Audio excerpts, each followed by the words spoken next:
This is Mahesh Kambli, and once again, welcome to my channel.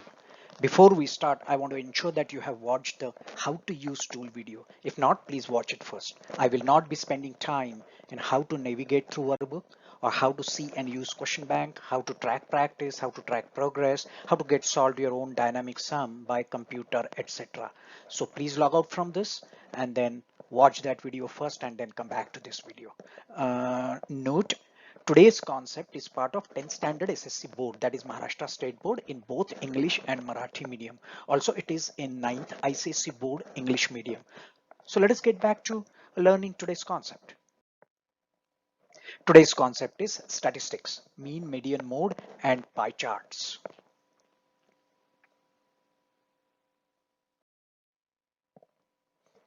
Also, do not forget after you watch the video, if you like, don't forget to click subscribe to my YouTube channel www.youtube.com, whatever is given here. You can also follow me on my Facebook page https:/www.facebook.com/mathematics remote teaching made easy. Today we are going to learn statistics, mean, median, mode, and pie charts. So let's go to concepts and understand what these concepts are. All right, what is statistics? The practice or science of collecting and analyzing numerical data in large quantities. Rest of the stuff in line 2, you don't have to read. Here it is not relevant. What we are going to learn is only concerned with large quantities. Considering the large quantities in terms of numbers and individual size of a number, various techniques are required to make computations easy, faster, smaller, and smaller sizes of intermediate results in this statistics. In the statistics, basically what happens is they deal with, when you say large number, millions of numbers, and not just millions of numbers, the individual number is a huge size. And many times what happens is, even if your input numbers on which you are performing a computation are small, sometimes intermediate results are huge. Even if final answer is a small number, intermediate results may not be a small number. So these intermediate big numbers create a problem in statistical computations. So to avoid these problems, there are certain techniques which are used to avoid these intermediate results being too huge. What does that mean? I'll get back to you with an example. The another reason these techniques which are used in statistics are, sometimes in statistical analysis, 100% accuracy is not required, 90% to 100% accuracy of the answer is expected. So sometimes statistical methods are used, the computational methods are used to speed up the processing and sacrifice some accuracy. So even if it gives you 95%, that's acceptable result. So that is another reason these statistical methods are used. Okay, now when I say there is a problem of large number of large quantities or an individual number intermediate result, what does that mean? Let's look at line number 5. Just assume that you have a computer which can deal with only 3 digits. Have you heard 8-bit computer, 32-bit computer, 64-bit computer? Nowadays, when you buy a computer, they say, hey, this computer is 64-bit computer. Do you know what is the meaning of that? When you say it is a 64-bit computer, it has ability to handle largest size of a single number, which cannot be handled by 32-bit. But 32-bit can handle certain size of numbers which cannot be handled by 16-bit, or the 16-bit 88-bit, something like that, right? So these bits decide how big number your computer can handle. So now just assume that this computer can handle only 3 digits, and this computer has been given a task of finding out an average of two numbers, 998, 996. Now if you look at it, these 2 digits are 3 digits, and our computer can handle these 3 digits, right? But now if you see, to find out an average, you have to add 998 and 996. After you add 998 and 996, it becomes 1994, 1994. Guess what happened? It's a 4-digit number. So it cannot do 998 plus 996, this computer, because it can handle only 3 digits. So it cannot solve the sum using this conventional method of finding an average. So in this case, how this can be done using a different statistical techniques? See here, look at the line number 6, right? 900. Now the same sum is broken up into 900 plus 98 plus 900 plus 96. So technically 900 has been subtracted from 98 and written separately. So the number becomes, so the addition becomes 900 plus 98 plus 900 plus 96 divided by 2. Now if you separate 900, it is 900 plus 900 by 2. Now 900 plus 900 by 2 is all obviously a 900. So technically speaking, what you can do is you can subtract 900 from all the numbers and keep it aside. So now the two numbers which are left are 98 and 96. They are not even 3 digits. So computation has reduced just by subtracting 900. Subtractions are easy. So now 98 plus 96 divided by 2 is equal to 97. And in that 97, you simply add that 900 which you had kept aside. So now you looked at line number 6, see what happened? Since this computation was done differently, no 4 digits were involved in the computation. All computer operations had 3 digits or less than 3 digits. So that is what I was trying to tell you. So these are the techniques which are used in statistical computations to reduce the limitation or to overcome the limitation of sizes of the numbers and quantities of the numbers. Millions of numbers are, dealt with in statistical analysis. So that is statistics. So right now here you don't have to understand too much about statistics. Only thing is you need to understand that why it is done to overcome the sizes and the volume of the numbers. All right.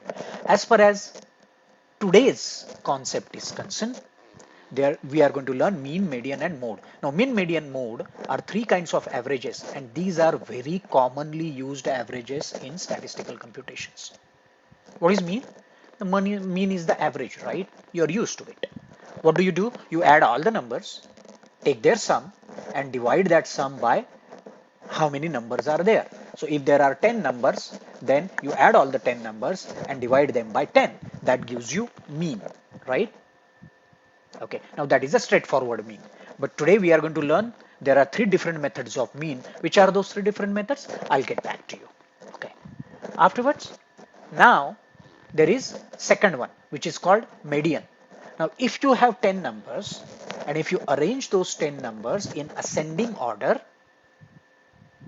and then if you find which number is exactly in the middle of those 10 numbers, that number is called your median. Median. That means it is in the middle. All right.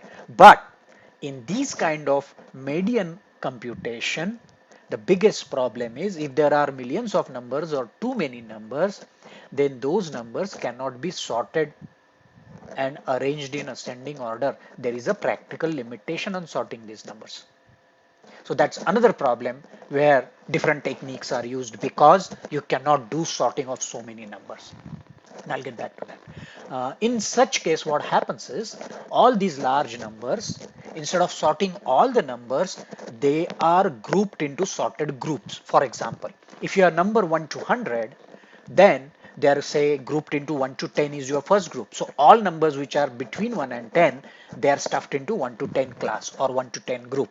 Then 11 to 20 or 10 to 20, they are in the second group, something like that. All right, and then they are arranged in the groups. And now because instead of millions of numbers, you will have very small groups available to you, then this median is then calculated using these groups instead of using million numbers. So that how we are going to find out in the actual examples. Okay, that is median. After median, there is something called mode. What is mode? Mode is nothing but if you are given 10 numbers, any number which appears more often in those 10 numbers or frequency of that number is highest, that particular number is called mode. For example, you have been given 10 numbers and 5 is repeated 3 times, no other number is repeated 3 times. Then 5 is called mode of those 10 numbers. or the set of that numbers. So mode is nothing but a number which has been repeated maximum time. If in that set not a single number is repeated, mode of that set is not possible. There has to be a single number which repeats at least once. Alright, so those are your mean, median and mode. Now, another concept which we are going to learn is nothing but graphs. Now, what is graphs? Graphs are mainly used in statistical analysis to represent the data. Why they are represented that way? Because when you look at the graph, these are all images, some bars. Height of the bar, if you look at it, you can easily find out. The visual inspection of those images tells you that this particular bar is very high, and your brain immediately catches the height of that bar, and very quickly it tells you that, oh, this particular item is the highest item.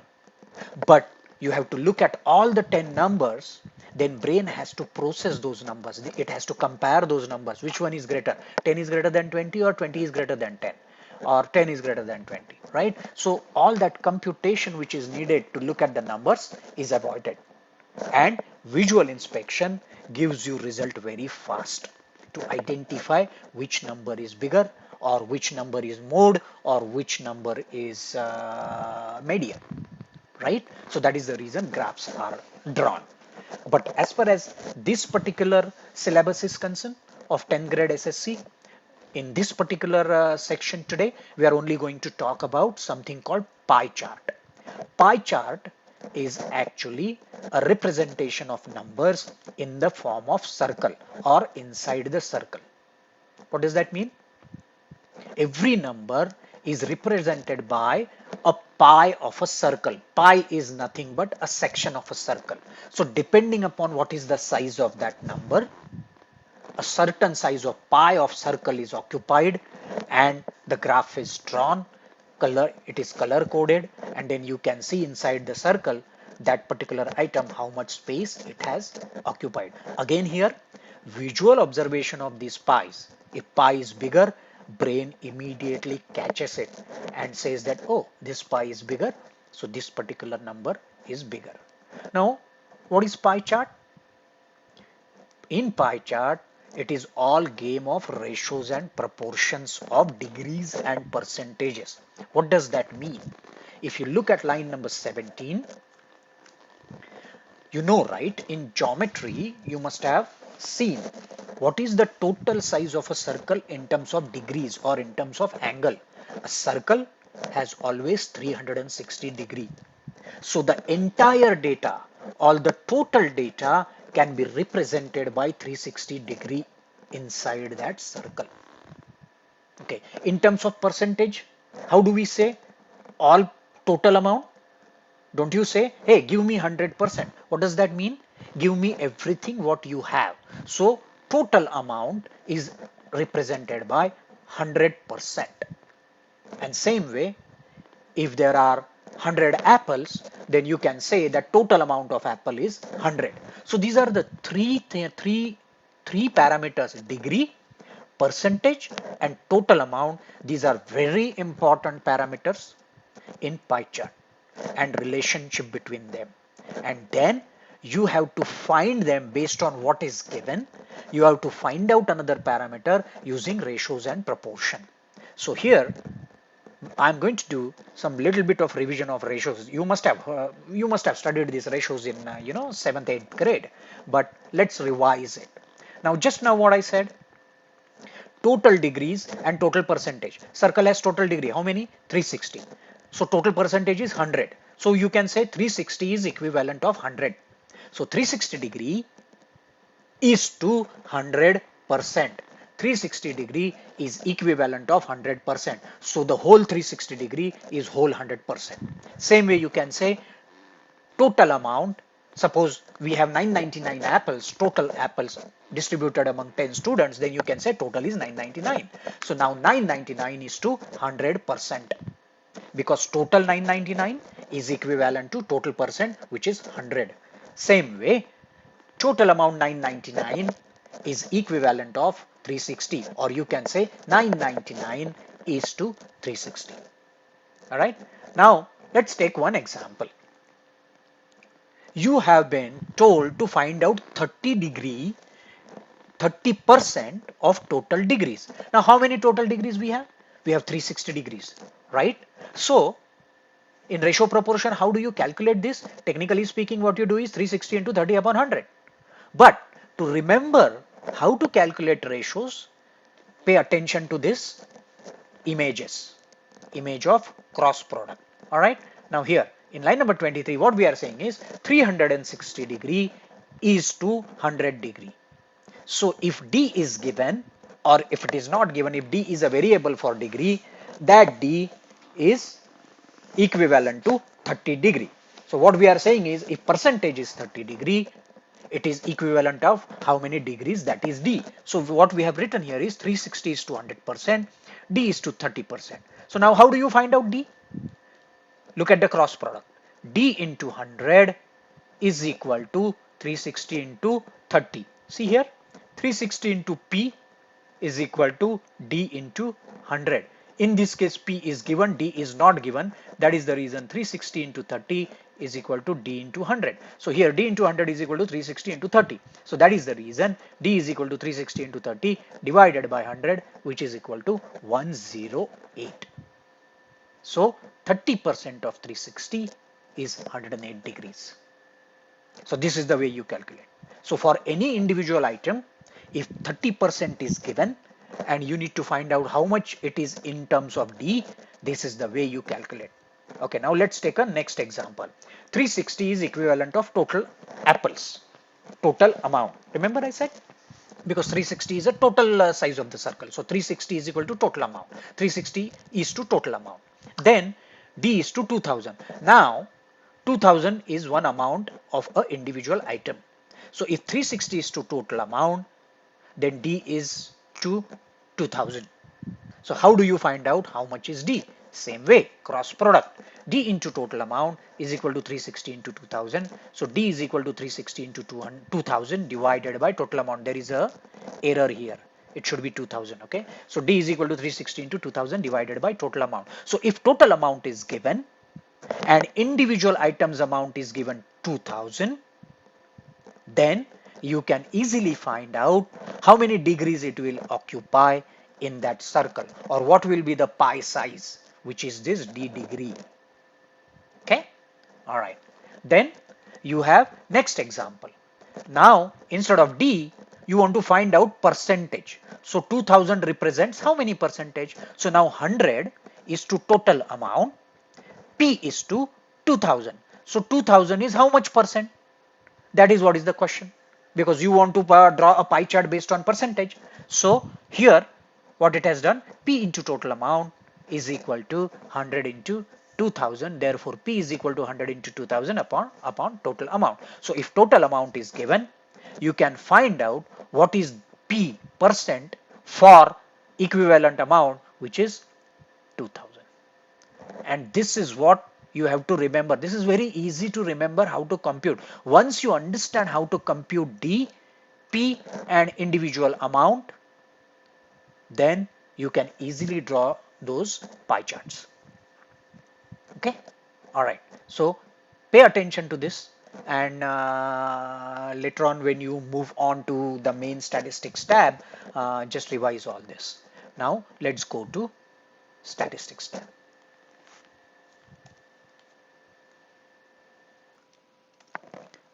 Okay, let's take a look at statistics tab. In this statistics tab, we are going to learn how to solve questions mean, median and mode. All right, so let's see what is there in our question bank. Oh, okay. Before we go to question bank, let's revise all the formulas and variable names which are used here, because that is very important, right? Otherwise you will get confused when I start explaining the sums. All right. Okay, do you see these formulas properly? Okay, let's run down through all the variable names. LB, lower boundary or start of a given class. As I said earlier, all those numbers are arranged in groups, right? So in this case, the starting of the class or starting of the first group is called LB, which is called lower boundary or start of a given class, whatever that number is, 10, 20, 30, 40, 50. Upper boundary of a class, which is the end of the last class interval. So if your groups are 10 to 20, 20 to 30, 30 to 40, 40 to 50, so and so 90 to 100, then your upper boundary is 100 and your lower boundary is 10.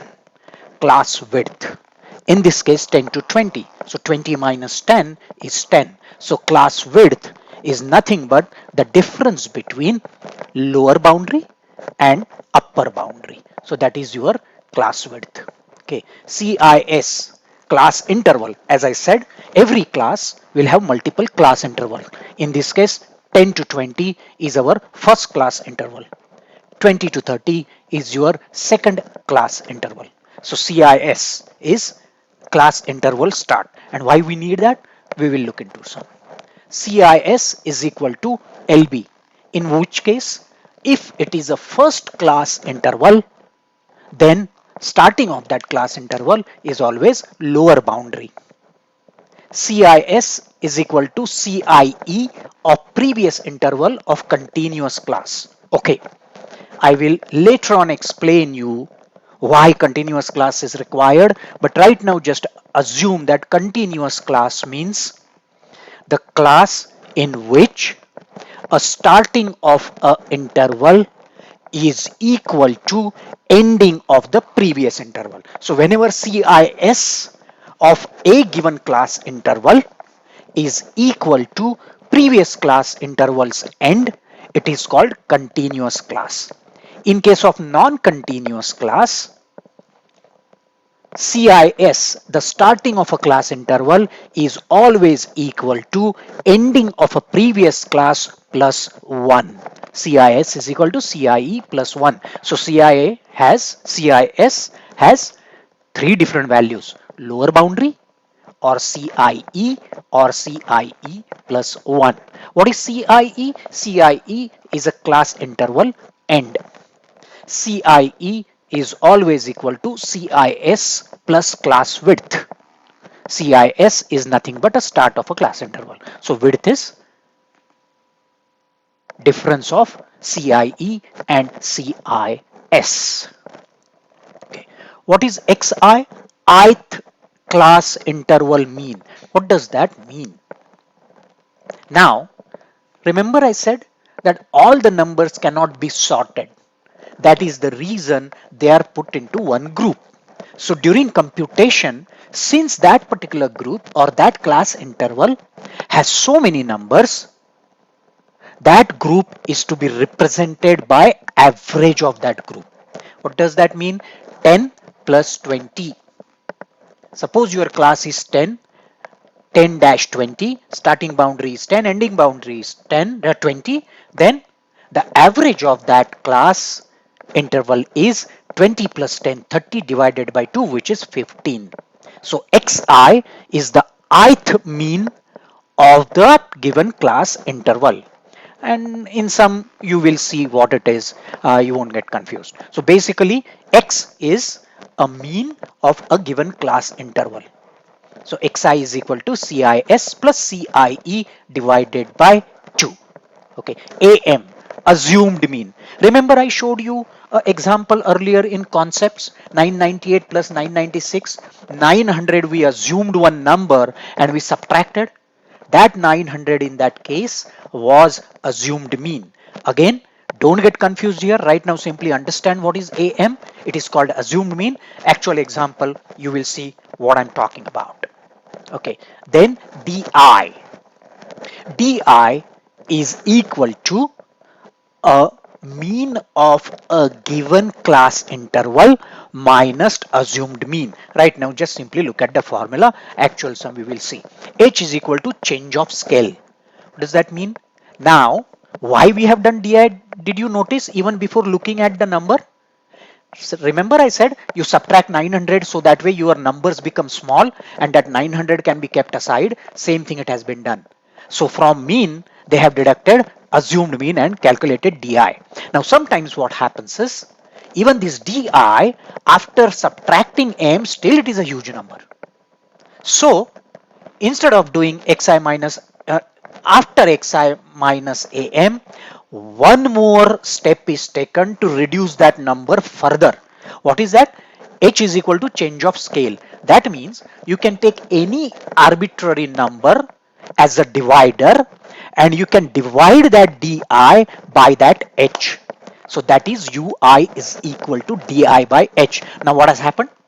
Because you divided di by h, the number got reduced considerably. So ui is significantly small than di. That is our goal. In all these statistical computations, you have to keep reducing the numbers as much as possible. And then since it is divided by h, somewhere down the road, you have to give effect of multiply by h. Same way, when di is equal to xi minus am, you have subtracted am. Somewhere down the road, when you calculate final answer, you have to add am. Same way here, since you are subtracting by h, down the road in final answer, you have to multiply by h. Forget about that. Okay, so that is ui. Fi is equal to frequency of ith class interval. What is frequency? How many times those numbers are repeated or how many numbers are there in that particular class. Right, so that is your frequency. Okay, then what is fi xi? It's simple multiplication of xi into fi. Same way fi into di, fi into ui. Where these are used, we'll see. Okay, then you have something called sigma fi. What is sigma fi? Sigma is nothing but total of all frequencies. So if you have 10 class intervals, f1 plus f2 plus f3 plus f10 is your total of all the frequencies, because this is required in formulas which will be used to solve the sums and simplify the sums and make them easy. What is MV? MV is a value, M value, meaning mean value or median value or a mode value. All right, so wherever you see MV, then it is a respective value. Either it is a mean if you are solving a mean, if you are solving a median, it is a median value, if you are solving a mode, it is a mode value. All right, okay, then mean in direct method.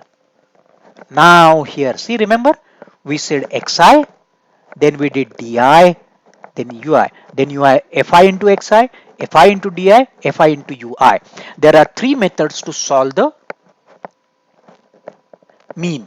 First is called direct method. So in case of direct method, fi xi is used, which is bigger number. In case of assumed mean method, fi di is used, which is relatively smaller than fi xi, because xi was bigger and we have subtracted am from xi and created a di, so obviously fi di is smaller than fi xi. And then fi ui is further smaller than fi di, because you have divided di by h and you calculated ui.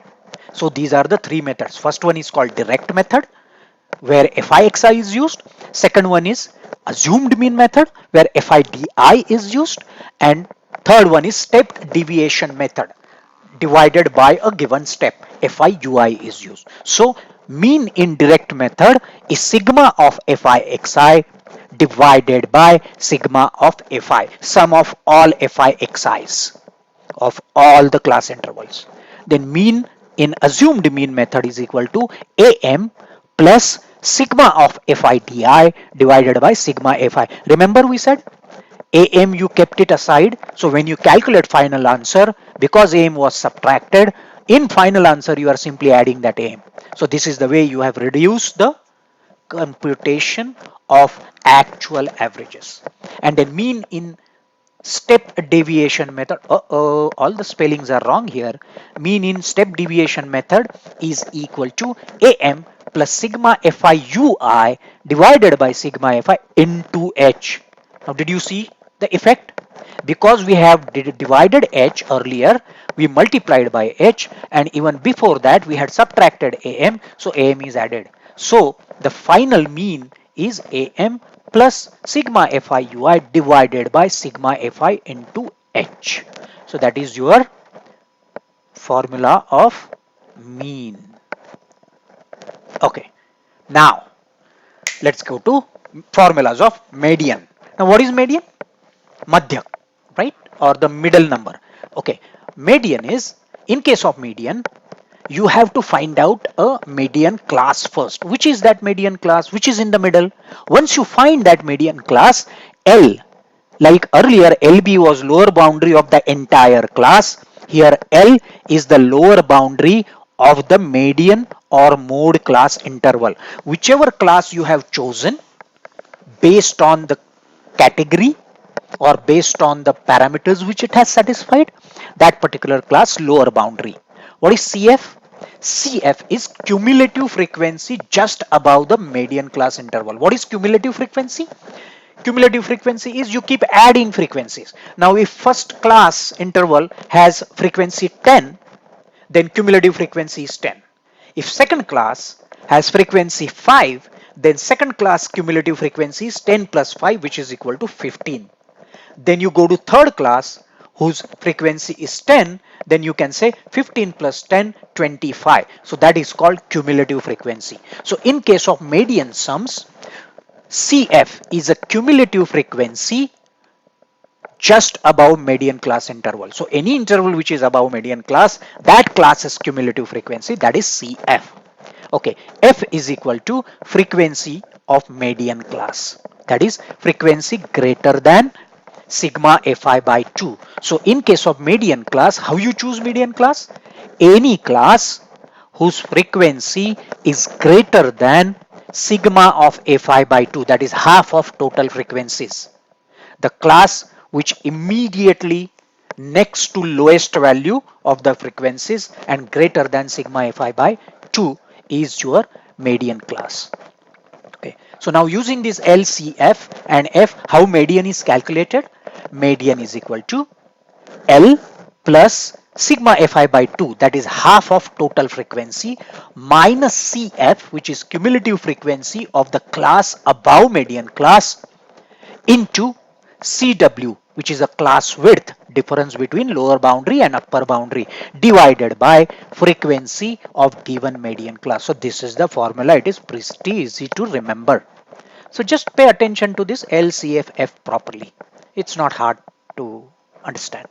Okay, then in case of mode, once you identified the mode class, what is mode? A frequently appearing number, a frequently appearing group. The numbers are higher in this particular group, so that is your mode class. So the frequency of mode class is F1, and a immediate above class, its frequency is called F0, and the immediate class which is after mode class interval is F2. So the frequency of mode class, frequency of next class, and frequency of previous class. How mode is calculated? L plus F1 minus F0, that is frequency of mode class minus previous class's frequency, divided by 2F1 mode class's frequency multiplied by 2 minus previous class frequency F0 minus F2 into class width. That is the formula to calculate mode. So remember these formulas very clearly. They are pretty easy. All right. So shall we start with the sums? Okay, let's look at the question bank. Let's start from the first sum. Let's take a look at it. All right. What this first sum says? Lower boundary of the class is 20. Class width is 4. Upper boundary of the class is 49. So 20 plus 4, 24. 24 plus 4, 28. So and so up to 49. We have to write the class intervals. What is continuous class? Here it says this is not a continuous class, and I have given you an explanation of continuous class and non-continuous class. In case of non-continuous class, it is plus 1. Method is D, which is direct method. So it is saying that this particular class interval is non-continuous, and method is D. Use a direct method to calculate, and these are the frequencies 1, 2, 3, 4, 5, 6. So there are 6 intervals. Okay, how it has calculated? Let's take a look at it. There you go.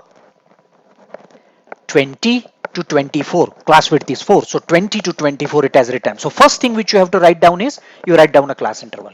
So here it is 20 to 24. The next one is 25 to 29.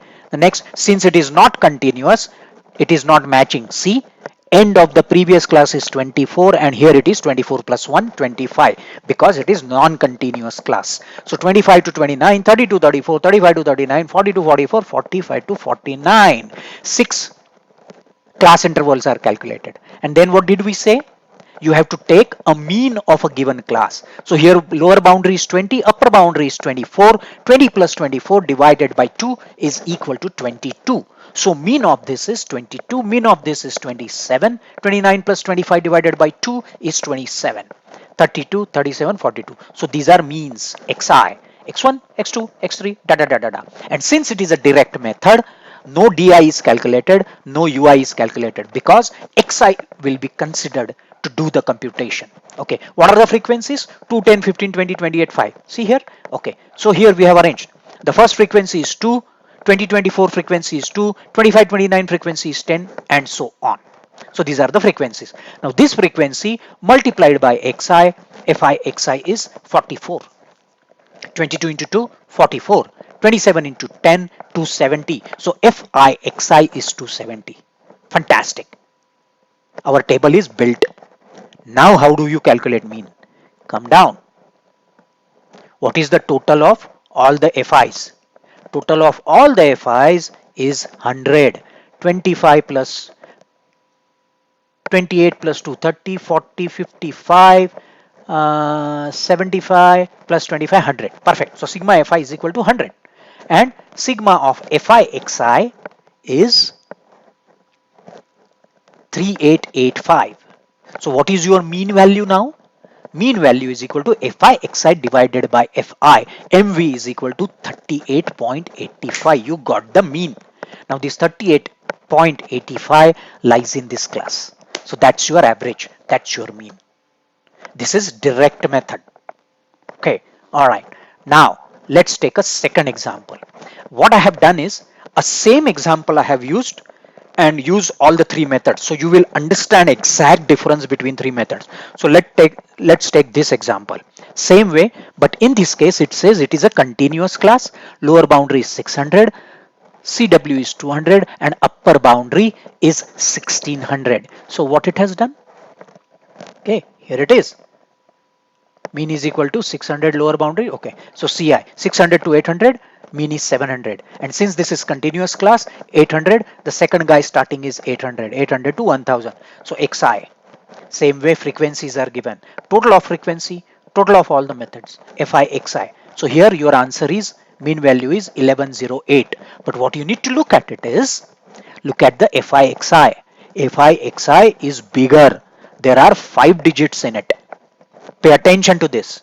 If your computer can handle only 4 digits, it cannot do FIXI, right? So this is the method which is used. Oh, another thing which I wanted to tell you is how this table is formed. You don't have to worry about right now, simply pay attention, because how exactly he constructed table is given in your blackboard, which is this blackboard. All the steps are given from the beginning, how it constructed the table. See, lower boundary is equal to 600. So CIS is equal to 600 of a first class interval. So it calculated CIS, then it calculated CIE, and then it calculated average 700, right? So all the steps are here. You don't have to remember anything.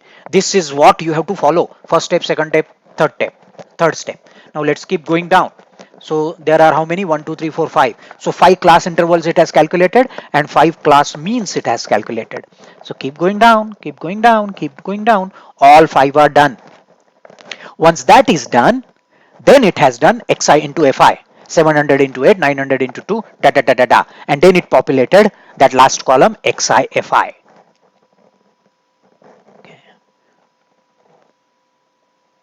And once that is done, sigma fi is equal to 100, sigma fi xi is equal to 110800. Look at the number, how huge number in terms of addition. Mean in direct method is equal to 11080 divided by 100, which is equal to 1108. Sigma fi xi divided by fi. Fantastic. Pay attention to this 11080. Okay. Now same sum is solved using assumed mean method. What are we doing in assumed mean method? We are going to reduce the size of the number. So now let's take a look at it. Same sum, how it has solved. There you go. See what it has done. Exactly same thing which we had done in previous one. It has done the exactly same thing. 600, 800, 800, 1000, 1000, 1200, 1200, 1400, 1400, and then it has calculated the mean. Fantastic. Now what is the problem? Not a problem. What we want to do is we have to reduce the size of the numbers for further computation. So you have to pick up a assumed mean. Now let me tell you one thing. You can take any assumed mean. You can take 1 million as an assumed mean. Okay? And you can subtract it. But remember, the whole purpose of selecting a assumed mean is to reduce the size of xi. So in this case, if I take 1500 as my assumed mean, or just for the sake of understanding, say I have taken 10,000 as my assumed mean. Now if I subtract 10,000, instead of this number getting reducing, it's going to still increase. Your answer will be correct. But the purpose of reducing number is defeated. So assumed mean is to be selected in such a way that after subtracting that assumed mean, result value is smaller than earlier number. That is the reason you have to choose it wisely. So what is the best way of choosing a assumed mean is you always take something which is in between, middle. So in this case what it has done, it has taken 1100 as assumed mean. See here it has written assumed mean, it has taken 1100. How computer decided that? Computer went with safer approach. It has simply taken middle one, 1100. So it has a guarantee that the numbers will be smaller. So now look at it, what has happened. 700 minus 1100 is 400. 900 minus 1100 is minus 200. 1100 minus 1100 is 0. Look at the size of the number. It got reduced to 3 digits. Look at the DI. Do you see that? Okay. Now once you calculated the DI using a chosen AM which is 1100, it has calculated FIDI. Now in this assume mean method, you have to use DI for product FIDI. Look at it. Have you noticed earlier the number was 6-digit number FIXI, but in this case FIDI became 800. It is a 3-digit number, and here also there are only 4-digit number. So if your computer had a limitation of 4 or 5 digit, the previous method will fail. Your computer cannot compute this using direct method. So this is the whole point of doing assumed mean method. So in this case it had used assumed mean 1100. So now what is the formula?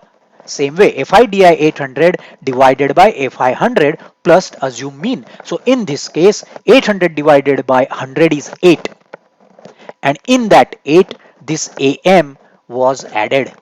1100 plus 8, 1108. Same answer you got, but you got this answer faster because numbers are very small now.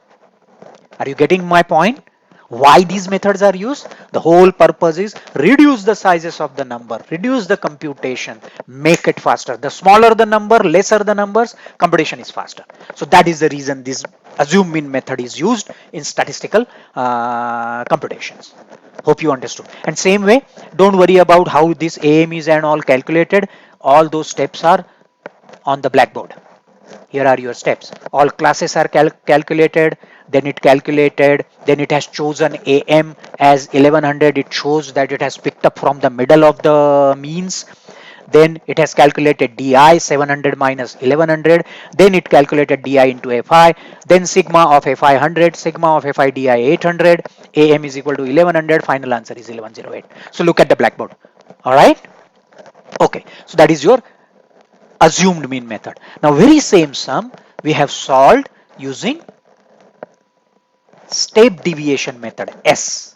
Alright, now let's look at what happens in step deviation method. Now in step deviation method, same thing. Originally it returned the class, then it has written the xi, Then it has chosen the AM 1100, exactly same thing it has repeated which it has done in DI, and now UI. Here it has used H is equal to 100 because all these are 700, 900, 1100, 1300, 1500, all are divisible by 100, right? So computer has chosen 100 as a divider or the step deviation or the change of step. So now that 400 was divided by 100, that is the reason UI became minus 4. See what has happened now. Earlier DI was 3 digit. So 3 digits multiplied by frequency, bigger number. But now these 3 digits were reduced to single number, single digit. Computation is further simpler and faster. Are you getting my point? So now UI is minus 4 minus 2. So now since we have calculated UI, in step deviation method, you have to use FIUI. Look at it. Sigma of FIUI is single digit. Are you see now? Are you observing this? By further reducing it by dividing by H, the number got reduced to single digit. This is what all statisticians do. This is the reason of this step deviation method. Now, since FIUI is equal to 8 and FI is equal to 100, the final value is AM. We had kept it aside, so simply you add that AM. You do FIUI by FI, but we had divided by H, so that is the reason FIUI divided by FI multiplied by H, so that division of H impact, the effect is given in the final answer. Subtraction of AM effect has been given in the final answer by adding. So MV is equal to MV of step deviation is equal to AM plus FIUI slash FI into H. MV is equal to 1108. So FIUI is what? 8. 8 divided by 100 is 0.08. 0.08 into 100 is 8. 8 plus 1100, 1108. Did you see the difference? How smaller and smaller numbers became? So now this particular, if you look at the computer, even 4-digit computer can solve this. You don't need a computer with 5-digit capacity because here your numbers are, see, 1600. This is a 4-digit number. Here also there are 4-digit number. Here there are 3-digit numbers. So not a single number, including intermediate results, is exceeding 4 digits. So this particular method can work on a 4-digit computer. Earlier method can work on a 5-digit computer, and the direct method needed some 7-8 digits. That is the whole point. This is the crux of these methods. Reduce the size of the numbers, reduce the size of the computation. All right. Okay.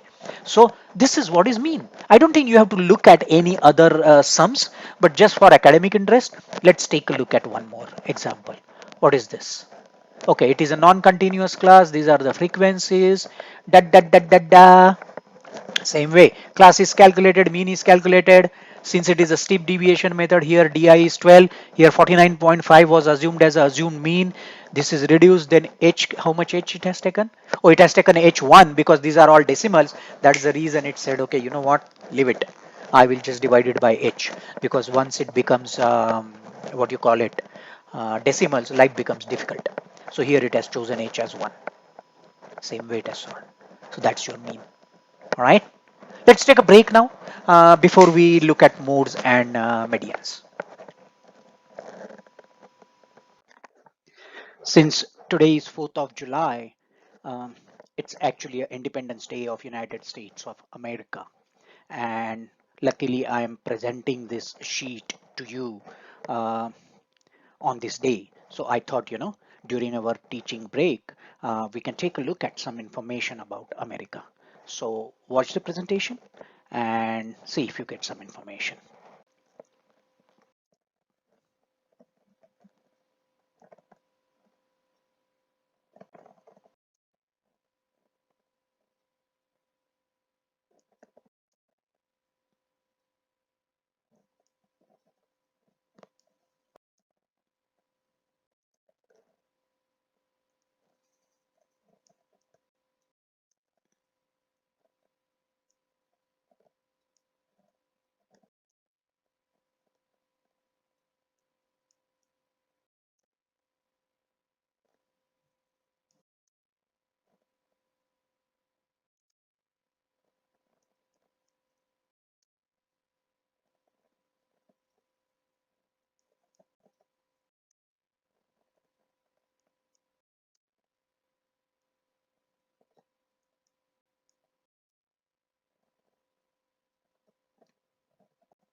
let's get back to studies again.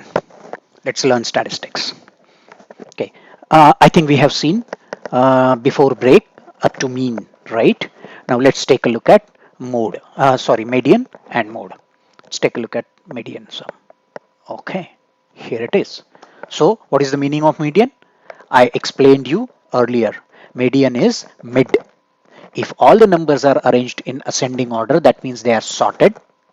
Then whichever number is in the middle is called median. But the basic problem in handling a lot of numbers is so many numbers cannot be sorted. So that is the reason these numbers are distributed among sorted groups with some ranges, and then medians are calculated. So how that is done? Let's take a look at it. Now in this case, lower boundary of a class is 60, class width is 20, upper boundary is 160, and they are saying this is a continuous class. All right, now let's take a look at what it has done. All right, okay, it has first form a class interval 60 to 80 because class width is 20, 60 plus 20 is 80, and class is continuous. That's the reason the end of the first interval is equal to start of the second interval. So that is the reason 60 to 80, 80 to 100, 100 to 120, 120 to 140, 140 to 160. So it has created a class. Now, since it is already a continuous class, it doesn't have to do anything. It has simply rewritten that class under continuous class. But if this was non-continuous class, it would have converted it into continuous class. And we will see it in another example. So here, continuous class is 60 to 80, 80 to 100, 100, 120, 120 to 140, 140 to 160. Okay, now, how does it choose a median class? How did it choose this?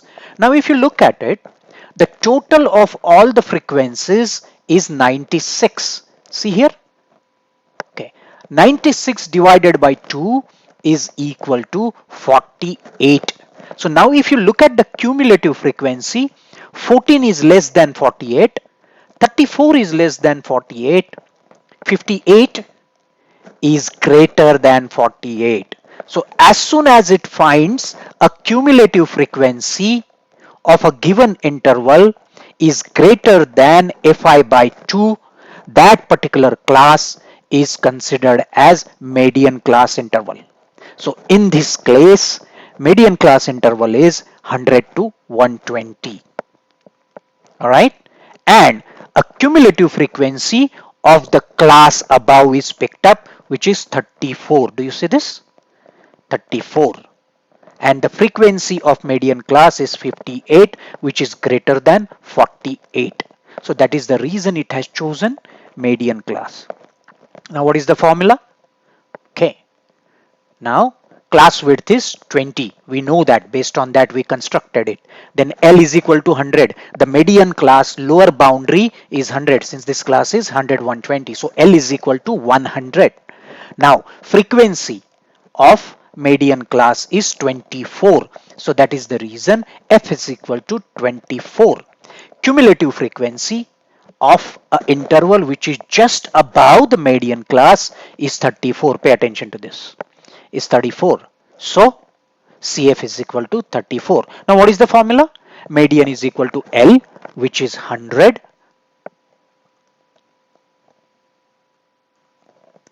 plus Fi by 2, which is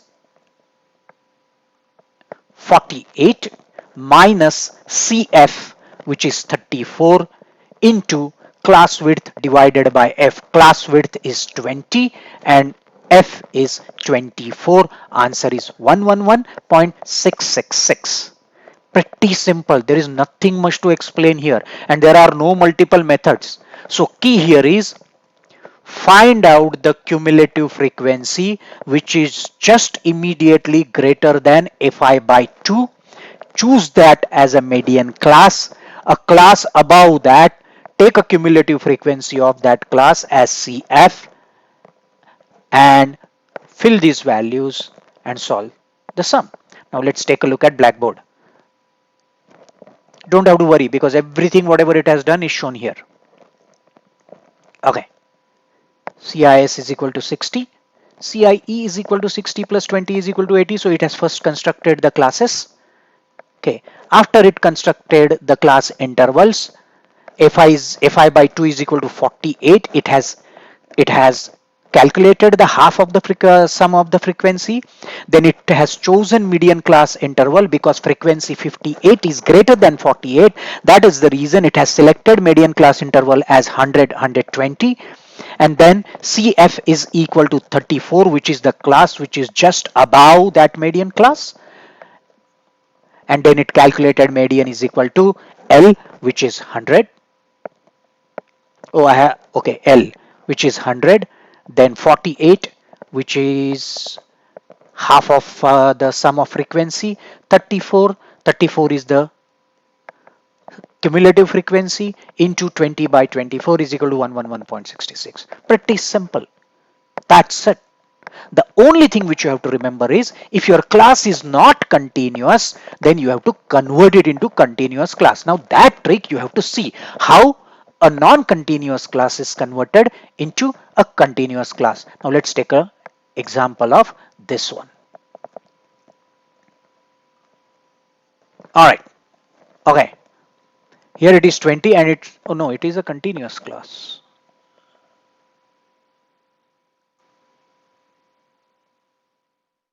I want non-continuous class.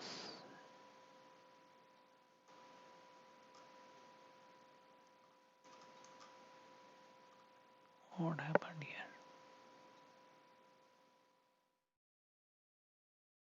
Okay, 1 to 15 non-continuous class. How it is solved? You look at it.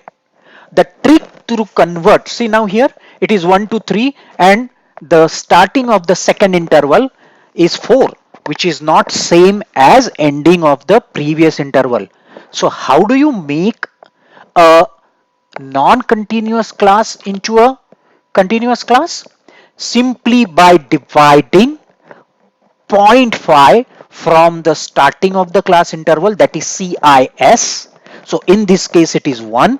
That is the reason 1 minus 0.5, it is 0.5, and add 0.5 into the end interval. Here it is 3, so it added 3.5. So this 1 3 got converted into 0.5 to 3.5. Now let's do what has happened. The second one is 4. So 4 minus 0.5 is 3.5 and 6 plus 0.5 is 6.5. So the second class interval got converted into 3.5 to 6.5 and so on. See what has happened?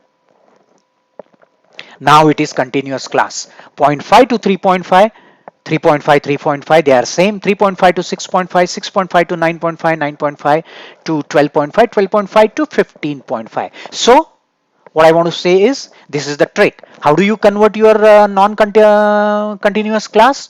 By subtracting 0.5 from the starting of the class, the lower boundary of the class, and adding 0.5 into the upper boundary of that class interval. That is the trick. Everything else is same. Now it has found out that if oh, this is mode sum. Hold on. Let's take a look at median sum. I am very sorry.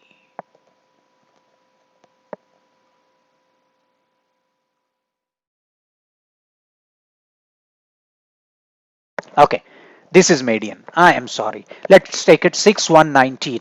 And now let's take a look at it. 6, same thing.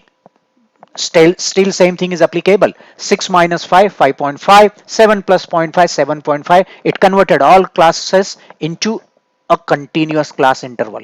And then Fi is equal to 132. Fi by 2 is equal to 66. So if you look at cumulative frequency, 91 is greater than 66, 61 is less than 66. So it has chosen 12 to 13 as its median class interval. And the class above that median class is this one, frequency is 40, cumulative frequency is 61. So that is the reason CF is equal to 61, class above, F is equal to 30, median class frequency, lower boundary of median class frequency is 11.5. You have to pick up this L from continuous class, not from the non-continuous class. You have to understand that. So you have to use continuous interval. So 11.5 is lower boundary, class width is 2. See, original class width I had given 1 to construct this, but after adding 0.5 the class width has changed. It is 9.5 plus 2, which is equal to 11.5. That is the reason here class width is 2. So don't use this original class width if you have converted non-continuous class into a continuous class. So these are the things you have to pay attention to. So this is very important. If you use CW wrong, your sum will be wrong. Please pay attention. Please pay attention. So okay, median is equal to L plus Fi by 2 is 66 minus CF 61, which is a cumulative frequency of above class, class width 2 divided by F, which is equal to 11.833. Let's take a look at Blackboard. Okay, it has converted non-continuous class to continuous by adding 0.5 and by subtracting 0.5. 6 minus 0.5 and 7 plus 0.5, which is 5.5 and 7.5. All right. So this is that conversion. Then same thing, Fi by 2 is equal to 66, half of the sigma of frequencies. Median class interval is equal to 11.5. CF is equal to 61. Median is equal to 11.5 plus da da da da da da da. You can do calculation. I know 11.8333 is a right value. So this is the way median is calculated. So median is the mid number if you arrange the numbers in ascending order. But in these techniques, if there are too many numbers, sorting is not required. It is not possible. So that is the reason they are arranged in ascending order groups. And in those groups, these numbers are pushed depending upon what they are. And then those groups or those class intervals are used to calculate your median. All right. Now let's go get back to that mode example. Which mode example I had taken? No case. Okay. All right. This is mode no. All right. Same thing. It converted 1:3 into continuous class interval by subtracting 0.5 and 0.5. Da, da, da, da, da. Okay. In mode, what do you find out? In mode, you have to find out a class whose frequency is the highest. So in this case, 40 is the highest frequency, 33, 40, 27, 18, 12. And since 40 is the highest frequency of class interval 4:4-6 or 3.5-6.5, that class has been chosen as mode class. And the maximum frequency is 40. So, and the frequency above mode class is 33, frequency below that mode class is 27, and that is the reason lower boundary of that mode class is 3.5, class width is 3. Again here don't use 2, use 3 because this 3 is after you converted into continuous class. Please pay attention. If you use CW is equal to 2, your sum will be incorrect. So L is equal to 3.5, class width is equal to 3, F0 is equal to 33, 33 is above 40, F1 is 40, the mode class, and F2 is 27, which is below 40. All right. So F0, F1, F2. And what is the formula? Mode is equal to L, which is 3.5 plus F1 minus F0. In this case, 40 minus 33 into bracket 2F1 minus F0 minus F2 into CW. Answer is 4.55. I know that answer is correct. You can do your own computation. So this is the way mode is calculated. Very simple. Find out the maximum frequency class, and then take the above frequency, below frequency, fill up F0, F1, F2 values, pick up the lower boundary of the continuous interval and not a non-continuous interval. Same way, use a class width of continuous interval, not non-continuous interval. That is the key. Don't make mistake, please. All right. So now this is the mode 4.55. That's it. That's mean, median, and mode. There is not much to, show you. There are not that many variations. If you want to look at one more sum, maybe we can see something from book. Okay. All right. Same way. 67. Max frequency is, oh no, this is median. We wanted to see mode. Okay, mode it is. Okay, maximum frequency is 50. So that is the reason mode class is 10 to 14, 32, 50, 36. These are the three frequencies which are used.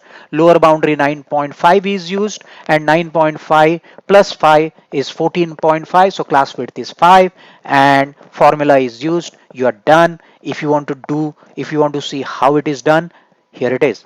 This is the blackboard. All your steps are on that blackboard. All right. So this is the way median and mode are solved. Let's take a small break before we go to pie chart.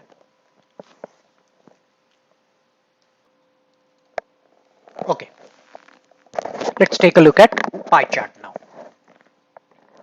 As I told you, pie chart is a data representation in the form of pie of circles. And the trick here is you have to calculate degrees, percentages and amounts with respect to 360 degree is considered as the total degrees of the circle. 100% is considered as the 100% angle and 100% amount of the circle, and total amount is considered as the all amount of the circle. So let's start looking at individual examples. Let's take a look at first example. Now, what is given in first example? Okay, in this first example, if you look at it, all amounts are given. 10, 9, 6, 7, 4. Total amount is 36. Nothing else is given. So basically here what you have to do, or what we have to do, is calculate the percentages. How do you calculate the percent? Now since 10 is a part of this total 36, 9 is a part of this total 36, you can simply calculate percentage based on percentage formula. Well, you know what? I have not shown you formulas. Let's look into formulas first. I'm sorry. Let's take a look at formulas. I'm so sorry. Okay. In circle, these are the variables which are used. A is equal to, in pie chart, sorry, A is equal to amount of given item, meaning if there are 10 items, A is the amount of first item or a second item or a third item or ith item. D is a degree of given item. Depending upon how much amount out of that total amount, it represents degree of that given item. Then P is equal to percent of given item. That item occupies how much percentage out of 100. That item occupies how much degrees out of 360 degree. A is how much amount it occupies out of total amount. So A, D, P. A is amount, D is degree, P is percent of given item. TA is total amount, total of all the items, total of amounts of all the items. Then you have something called PPD, per percent degree. That is very straightforward, right? Because total degrees are 360 and total percentage are 100. So 360 divided by 100 is equal to 3.6. So 1% is always equal to 3.6 degree. So if somebody says that this particular item occupies 3 how much? 360 divided by 100 is 3.6. Okay, so somebody says that this particular item occupies 10%. So how much degree it is? 1% is equal to 3.6 degree multiplied by 10, 36 degree. So 10% of 360 is 36. So this is the way you can calculate the angle, and that angle is required to draw a pie chart. Without angle, how will you draw a pie chart, right? Okay, then same way PDA, per degree amount. If given row amount is given and given row degree is given, then what you can do, total amount, the given amount of that item divided by given degree of that item is equal to per degree amount, and this has to be same for every item, right? Because you cannot have different proportions for different items. So even if one amount is given and and the degrees of that particular item is given, you can calculate the per degree amount. And once you get the per degree amount, it will be very easy for you to compute percentages and totals. Okay, then PDP, per degree percent, meaning what? Per degree percent meaning if angle of a given row is given, multiplied by 100 divided by 360 divided by given row angle. We will look into the formulas later on. PUAD, per unit amount degree, meaning 360 divided by total amount. If total amount is given, per degree, how much amount? You can easily calculate, right? So 360 divided by total amount is equal to 1 degree is equal to how much amount. And if you know that, and if degrees are given, then degree multiplied by this per unit amount degree will be your amount. So these are various permutation combinations you can do and calculate. We will see them in the actual example. Then PUAP is per unit amount percent. 100 divided by total amount. So 1% is equal to how much amount? So if percentages are given, you multiplied by that 1% amount, you get total amount, you get amount of the item. Same way PPA, per percent amount. Per percent amount is total amount divided by 100. Because total percentages are 100. So if you divide total amount by 100, you will get per percent how much amount.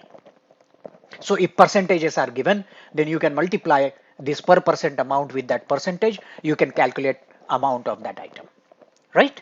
Okay. Then PPA, per percent amount, A upon P, same way. So per percent amount can be calculated either by dividing total amount by 100, because total amount is equivalent of 100. So total amount by 100 will give you per degree per percent amount.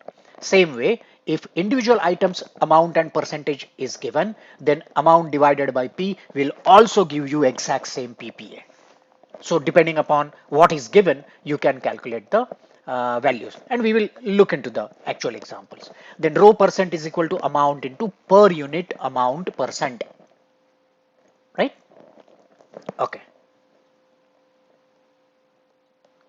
Then row amount is equal to row angle into per degree amount. If I have 30 degree and 1 degree is equal to so and so amount, row amount is equal to row angle into per degree amount. Same way, row angle is equal to 360 into row percent divided by 100. Row angle is equal to amount into per unit amount degree. You just go through them right now. Don't worry about memorizing it and all that. When you actually see them used in sums, you will understand what they are. P is equal to D into 100 upon 360. Remember the ratios which I had shown you, those cross multiplications? 360 is to 100, so D is to P. So the formula is P is equal to D into 100 upon 360. Same way, D is equal to 360 into P upon 100. P is equal to A into 100 upon TA. You must have seen those in the concepts. Let me show you. See here, this is what I had shown you, so don't forget them.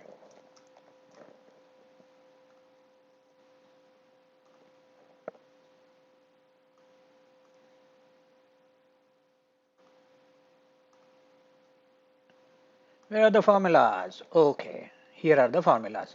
Same way, A is equal to per degree amount into number of degrees. Right? If degrees are given and per degree amount is known, then PDA into D. A is equal to PPA. Per percent amount is given. 1% is equal to so much amount. So P percent is equal to how much? Obviously P into PPA, which is equal to A. PDA, per degree amount is equal to A by D or A by P. Per percent amount is equal to A by P, per degree amount is equal to A by D. So these are the various formulas. These are very simple ratio proportion formulas. You can take a look at those cross multiplications and then you can find out all of them. Anyway, let's take a look at sums, then it will be more clear. Let's take first one. In this case, all the amounts are given. 10, 9, 6, 7, 4, 36. And then based on these amounts, and degrees were not given. Look at it. Percentages were not given. So based on 36, because total amount is given. 10 is how much percent of 36? 10 is to 36. So how much degree is to 360? Very simple, right? 10 is total amount 36. So degrees is D is to 360 degrees, and based on that it has to calculate. So it has calculated all the percentages, and then it has calculated all the degrees. Forget these decimal points, it is supposed to be 360, but for the sake of display it is truncated, so that is the reason it is only two decimals are at the end. That's the reason, but read it as 359.91, read it as 360 degrees. Okay, so 36 is the total amount, 360 degrees is the total degrees, and 100 degrees, 99.98, read it as 100 degrees. All right, so instead of looking at this chart, this is the way it has computed. Fine, but how it has computed? Let's take a look at the blackboard.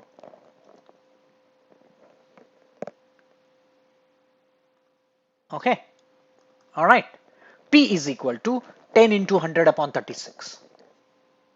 Right, total amount is 36. You had seen in concept that formula.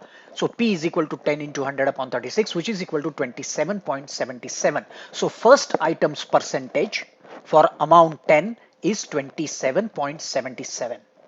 And then degrees is equal to, remember, 3.6 is 1 degree. 3.6 degrees is for 1%. 100% is multiplied by 100, 360. So 1% is 3.6. That is the reason if my degrees are 27.77, sorry, percentage is 27.77, then degrees is equal to 27.77 into 3.6, which is equal to 99.97. Percent into per percent degree is equal to D. So that way it has calculated all P's and then it has calculated all D's. So remember this formula. So once it has calculated all the P's and D's, you are done. You got all the D's, you got all the P's for given amount. So this is the formula it has used. Let's take a look at. There you go.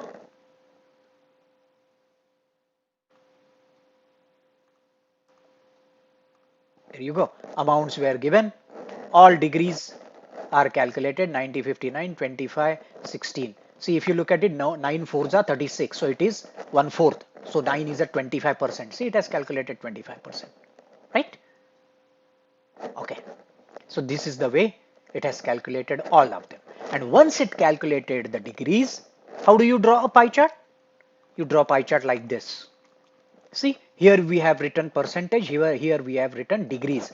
Now first is 99.97 degree, this half, right? So what you do is, you draw a radius into your circle. You can take any radius of the circle, as much space you have on your paper, right?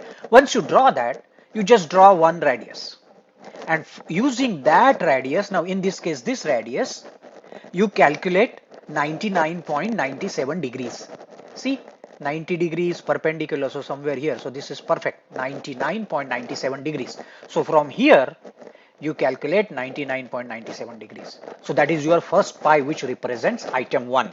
In future, I think I have not included those item names here, like construction, black, white, whatever is given, that item name has to appear here. So then when you look at the visual representation, you can see, oh, this is the biggest pie. So black color is the biggest one, something like that. So here you calculated 99.97. Now what is your next degree? 90 degree. So now once you draw this angle, now you take this radius of this angle, and from here you draw 90 degree. Same way, then you take this radius and then you draw next 59.97 degree. If your computation is correct, all of them will occupy all 360 degree. You will not see any gap. If you see any gap anywhere, your calculations are wrong. They have to be complete 360 degree. So now from here, when you calculate, and when you say now from here you calculate 39.99 degree, 39.99 degree has to land on this radius. If that lands somewhere here and that gap is there, then something has gone wrong. Your total of all the degrees is not 360 degree. Okay, so this is the way you will draw pie chart. And this is what you have to do. This is a visual representation of that data. Amounts were given 10, 9, 6, 7, 4. You calculated percentages using those various formulas, and degree is equal to 99.97. 90, 59.97. Those are the formulas which we saw. Those were used. Which are those formulas? This is a formula. P is equal to 10 into 100 upon 36. That is P is equal to A into 100 upon TA.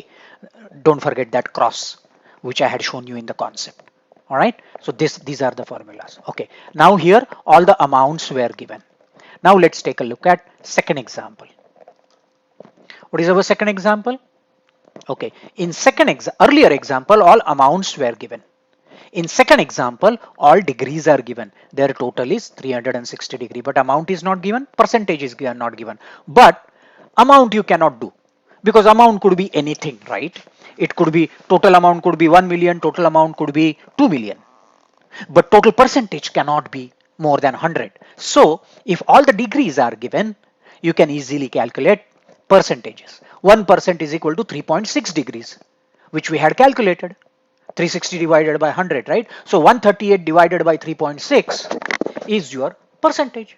So using degrees, it has calculated all the percentages. So let's see what formula it used to calculate the degrees. There you go. P is equal to D into 100 upon 360. Number of degrees divided by 360 into 100 is P. Remember that cross product? 100 is to 360, P is to D. That is the reason P into 360 is equal to D into 100. Therefore, P is equal to D into 100 upon 360. So based on that formula, it calculated all percentages. There you go. 38.33, 20, 10, 25, 6.66. So this is the way it calculated percentage. And once it got, but here, that guy did not even need the percentages because degrees are sufficient to calculate the graph. So here, you could have, here, graph is drawn 138 degrees. See, this is the biggest one. So whatever item this is, what was that item? Let's take a look at what item was it. 138 degree. Other, construction, hotel, production, agriculture. So these are the professions. So other profession is 138 degree. So here it clearly tells that, hey, you know what, other profession is the highest. So most people are in other profession, and the lowest profession is 24.7 degrees or 24 degrees. This is the lowest one. All right. So this is the way chart is derived from degrees. Now let's take a look at next example where only percentages are given. So only percentages are given. What it has done, based on the percentages, it has calculated the degrees because degrees are required to draw a graph. Now let's take a look at how it calculated degrees for those given two percentages. See, D is equal to 360 into P upon 100. Again, remember that cross multiplication which I had shown you on concepts. So D is equal to 360 into P upon 100. P is given 360 into 29 upon 100 is equal to 104.4 degree, and D is equal to 360 into 71% upon 100, which is equal to 255.6. So the total degrees are 104 and 255. So it drawn 104 degrees and it has drawn 255 degrees. See, now this biggest pie tells you that this particular item, if I had printed item here, it would have been so easy for me. My mistake. Okay, land and then water. This is a distribution of land and water of earth. Water is 71% and land is 29%. Hope you know that. All right, so that is the distribution of land and water, and this is what. So this much is your water and this much is your land on the earth. Perfect. Okay, now let's take a next example. Okay, so now 2 3 4. Now in this case, let's see what is there. Okay, in this case again, this is a different one. You need to now pay very good attention here. See here, it had not given a total amount, but what it has done is it has given you percentages, right? So using these percentages, yes, you can calculate the degrees very easily, because this is a distribution of 100, this is a distribution of 360. So 6.67% of 360 will be your so and so degree for this. No, that's a piece of cake. We will see it. But how did it calculated amount? Because only one item's amount is given. So technically speaking, what it says is 25% amount is my 4,500. So you can easily calculate total amount, right? Total amount into 25 upon 100 is equal to 4,500. So total amount is equal to 4,500 into 100 divided by 25. Once you do that, you get the total amount. And once you get the total amount, then remaining percentages are given. 6.67. 6.67% of that total amount is amount. So in some cases, even if these amounts are not required to draw a pie chart, degrees are sufficient to draw a pie chart, they expect you to still solve it just for academic interest. And then they will tell you, okay, now find out all the amounts. So here it has got nothing to do with pie chart. It is a simple mathematics. They are telling you to find out the amounts. All right. So let's see in this case how it calculated amounts. All right. Expand steps. Beautiful, beautiful. Okay, first what it has done, 24.01. It has first calculated degrees. D is equal to 360 into P upon 100. Again, that cross multiplication. So it calculated all the degrees, 24.01, 137.98, da da da da da. And then it calculated individual amount. How did it calculate individual amount? Before calculating individual amount, what it has done is, in that one example, it is given that 4,500 is 25%. That is the reason per percent amount is 4,500 divided by 25, which is equal to 180. So 1% is equal to 180 rupees.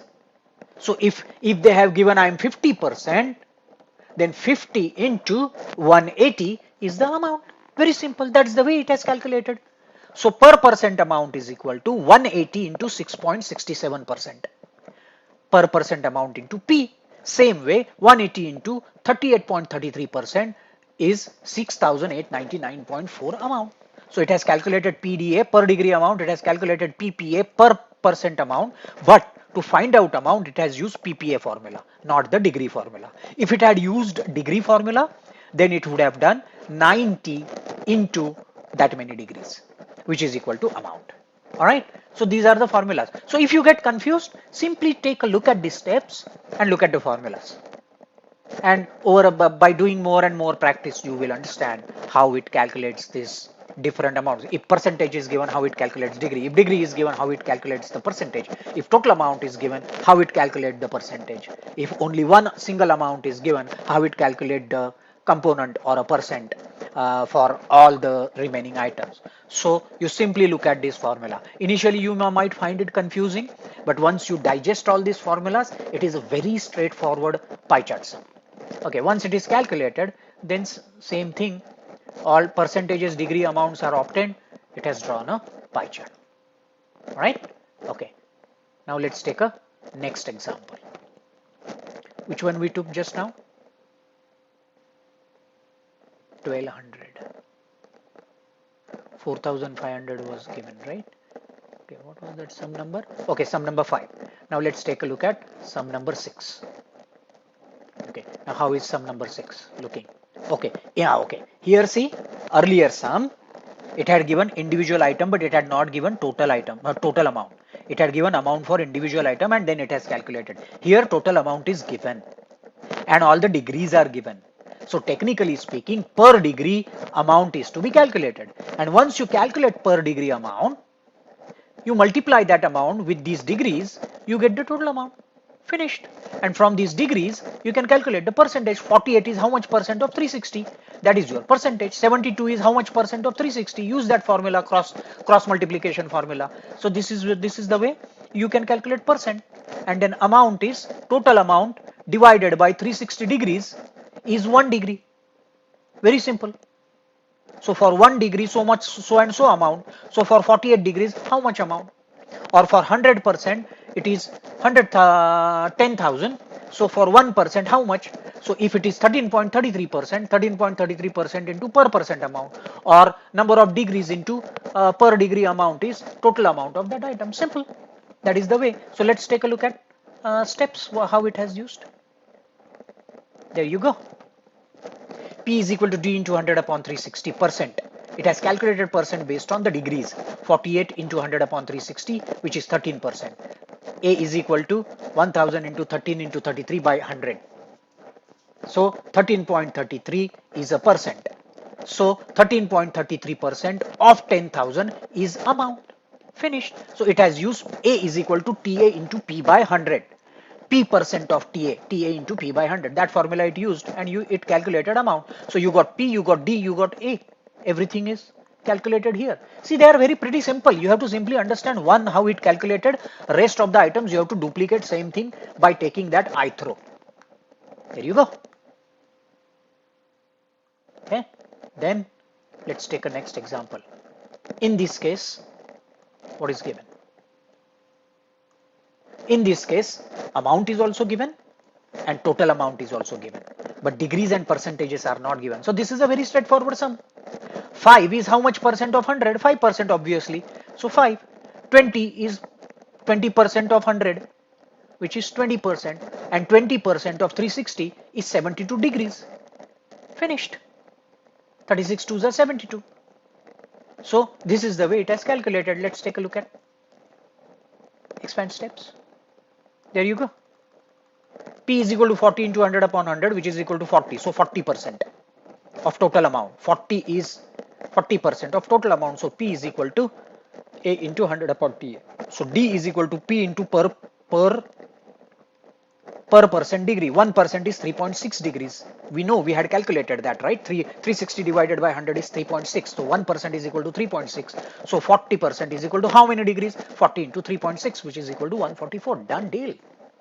This is the way you calculate. So remember all the formulas, and then you draw pie charts. Once you calculate percent degree amounts may be just for academic interest, but the most important is degrees. Once you calculate the degrees using amount or percentage or given degrees, you start drawing these pies. 1, 2, 3, 4, 5. So there are 5 pies. 1, 2, 3, 4, 5, and there is no gap. See, since there is no gap, computations are correct. That's what you have to do. So I think there is nothing much to show you in pie chart other than this. It's just a trick. If amount is given, how do you calculate percentage? If percentage is given, how you calculate degree? And those ways I have shown you on concepts. So those ratio proportion, it's all game of ratios, and how to calculate those ratios. Out of 4 quantities, if 3 are given, how do you calculate the 4th quantity? That is the trick. So that's all is with pie chart. Okay, one thing, since we have finished pie chart, one thing I missed to tell you in statistics is, in assumed mean method, I said that you can use any number and deduct it. But if you use any number and your computation, instead of getting reduced, if that computation increased, there is a possibility your marks might be cut. Teacher might cut your 1 or 2 marks, because the whole purpose of choosing assumed mean is to reduce the quantities, not increase the quantities. So they will understand that, or they will think that you have never understood the objective of assumed mean. That is the reason randomly you picked a bigger number. So please keep that in mind. I forgot to tell you that on when I was teaching you assumed mean method. So that's it. So as far as this particular session is concerned, we have finished today's concept, which is mean statistics, mean, median, mode, and pie charts.